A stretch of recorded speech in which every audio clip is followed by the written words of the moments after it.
My name is Joanne Reszka, and I'm a tour guide at the Pearl S. Buck House for both the Life and Legacy and the Taking Action tours.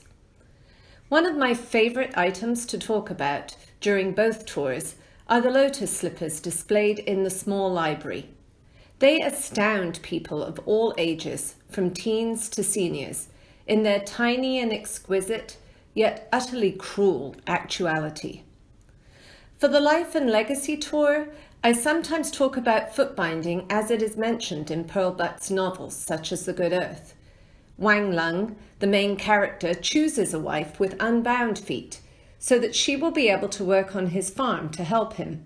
But when he achieves wealth, he has his daughter's feet bound as a reflection of his wealth and status.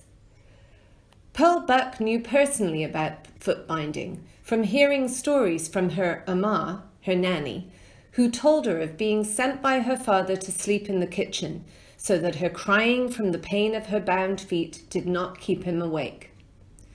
During the Taking Action tour, we relate the Lotus Slippers to our discussion of Pearl Buck's interest in women's rights. It's so interesting how our cultural awareness can develop as we talk about how Lotus Slippers are not unique in their barbarity for women.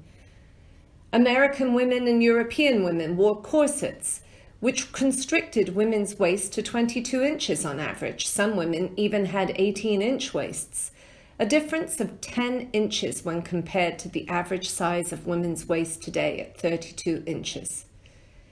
In fact, Pearl Buck herself, on being chosen as a student to represent her American university at a conference, refused to accept the offer of a corset from her American college friends, who thought it might make her look more appealing when she attended the conference.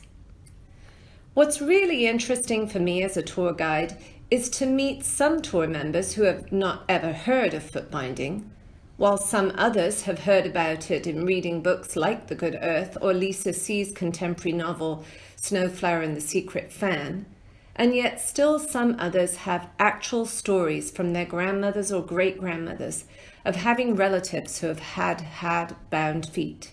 It's fascinating. So many stories and conversations happen when you visit the Pearl Buck House.